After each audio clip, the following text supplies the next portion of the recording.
you've been paying any attention to the culture lately, you might have picked up on a very specific, kind of weird vibe. Basically, the internet has collectively decided that 2026 is just 2016 wearing a fake mustache. Society is utterly exhausted, algorithms are literally generating our reality on the fly, and economists are actually publishing papers with phrases like inference cost inflation, which, by the way, is just a super expensive way of saying computers are charging us more to think. Experts are starting to estimate that civilization's final, stable ideological framework might honestly just be this quote right here. Scientists should study why every generation eventually decides we must return to blurry images of cats. I mean, really think about it. We were handed incredibly advanced technology, representative government, access to the absolute entirety of human knowledge, and our default, undeniable response is to aggressively seek out pixelated felines? Okay, let's dive into this because the underlying reality here is hilariously mundane. We spent decades pooling the absolute greatest engineering minds of our generation to build massive supercomputers. And in doing so, we accidentally invented a planet-wide hallucination engine. And what did we immediately use it for? Well, to generate anime girlfriends, entirely fake podcasts, endless streams of dead internet sludge, and of course, emotionally supportive frog videos. It is frankly an incredible achievement in misplaced priorities. What we're actually witnessing right now is the great meme reset. The 2026 internet became so hyper-optimized, monetized, engagement farmed, and generated by massive GPU clusters that exhausted humans just snapped. They desperately initiated a factory reset to seek out the simpler, lower resolution aesthetic of a decade ago. Nyan Cat, water bottle flips, blurry selfies. Humanity basically discovered that there is apparently a maximum safe dosage of irony, and we have massively exceeded it. People are yearning for compression artifacts and Vine-era stupidity simply because it proves a real human was actually there. Consider our modern condition, right? A world where absolutely everything is content.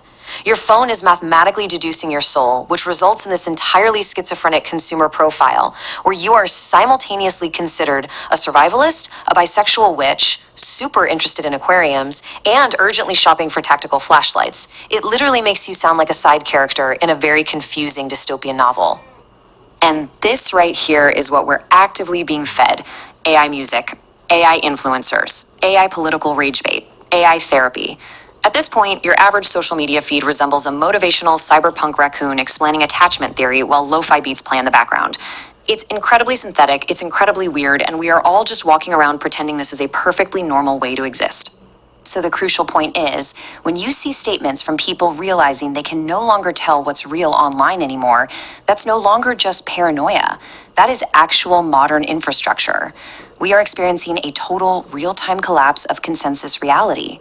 When every single song, image, and political argument can just be hallucinated by a machine, people naturally begin to distrust absolutely everything all at once. Because experts are warning of this total collapse of trust. The ultimate premium product of the future isn't a fancy watch or a sports car anymore. No, it is quite literally just a verified human being who actually experienced something. Authenticity itself is becoming the new luxury aesthetic. Bad microphones, real awkward laughter, visible imperfections, these are the new status symbols in a totally synthetic world. Section 1, the autistic shark arc and Florida absurdity. Let's shift gears and talk about the surreal geography of Florida. If you've ever driven an access road down there, you know it is an entire American epic poem.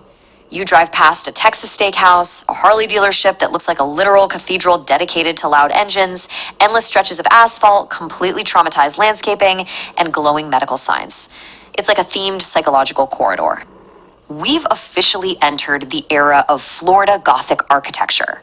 These new emergency hospitals glow neon blue at dusk right beside the highway. They have luxury condo naming conventions and these highly suspicious abstract waterfalls in the lobby. You go in for a sprained ankle and honestly feel like you should be putting on a spacesuit. Meanwhile, just off the coast of these glowing medical spaceships, something equally absurd is happening. Sharks evolved over 400 million years. They survived multiple global extinction events, literal asteroids, and ice ages. And now, in the present day, they are just calmly swimming north because they finally realized Florida is too hot. These ancient, terrifying apex predators have inadvertently become climate migrants. And this brilliantly illustrates why sharks have become weirdly symbolic of our own hyper-optimized, constantly moving modern existence. They're ancient, they possess sensory systems way beyond our comprehension, and they manage to survive despite possessing the emotional energy of a tax audit. They are basically autistic cryptids made of cartilage, constantly moving just to survive, kind of like a modern gig economy worker. Just, with way more teeth. Moving right along to section 2, hyperfixations and domestic absurdity. So, when the world outside is synthetic, weird, and way too hot, we naturally retreat indoors and develop incredibly complex routines to cope. Take the sheer logistical complexity of simply trying to exist as a human being today.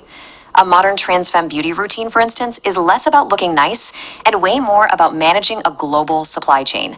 We're talking about navigating wigs, skincare, shaving, hormones, ring lights, optimal camera angles, and serious nail maintenance. 47. Human civilization has advanced to a point where one single person requires exactly 47 highly specialized products with names like Moon Dew and Ultra Repair Essence merely to possess eyebrows. Losing a single fake nail can now literally cause a cascading psychological collapse. Or consider the modern fitness routine. The elliptical machine is a truly unique piece of engineering because it allows an American to travel several miles while remaining spiritually imprisoned inside a Planet Fitness. You basically dissociate for 2 solid hours, passively consuming an AI-generated podcast about life optimization while staring blankly at a TV showing pharmaceutical commercials for diseases you didn't even know existed. It's a tragic architectural marvel, really. Section 3. The tech anxiety trip and the agentic economy. Let's look at what's powering all this. We are now living in what is objectively the most insane economic pipeline in human history, the agentic economy. Look at this progression. We literally dig coal out of the earth to make electricity. We feed that electricity into massive humming racks of GPUs.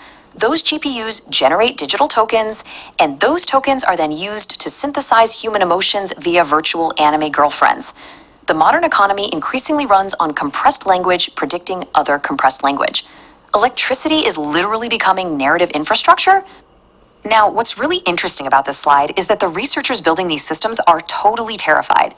They're publishing these dry academic papers with entirely made-up terms like compute energy coupling and distributed economic action. But what they are actually saying behind the jargon is, we accidentally created machine capitalism goblins and we have absolutely no idea how to stop them.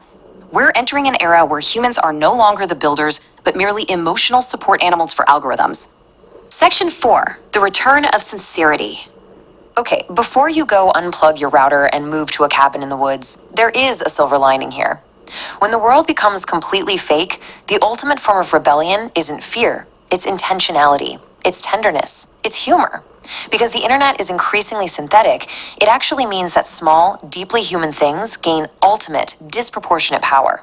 Visible, messy imperfection is the only real antidote to the dead internet. And this is the new rebellion. It's cooking plain chicken tenders with mayo for a friend just because it's their safe food. It's getting obsessively, weirdly hyper-fixated on shark migration patterns. It's the radical act of simply walking outside. It's choosing to build worlds instead of doom-scrolling through algorithmically generated ones. It's creating a weird, deeply sincere podcast hosted by a hyper-realistic frog who talks about emotional boundaries. These mundane, slightly unhinged acts of humanity are exactly what keep us grounded. Scientists are constantly warning us that civilization faces multiple existential threats, right? AI, destabilization, collapsing trust structures, and apparently sharks with increasingly strong opinions about ocean temperatures. And yet, against all that, millions of people spent yesterday watching a frog VTuber explain childhood trauma while Minecraft music played softly in the background. Humanity continues, against all odds, entirely unable to behave normally, but somehow surviving beautifully anyway. So, I want to leave you with this thought. As we enter an era where we are mostly just shepherds of machine processes that we barely comprehend, what small, beautifully imperfect human thing will you choose to create today? Think about it. Log off, go outside, and embrace the weirdness of real life. Thanks for joining me on this explainer, and I'll see you next time.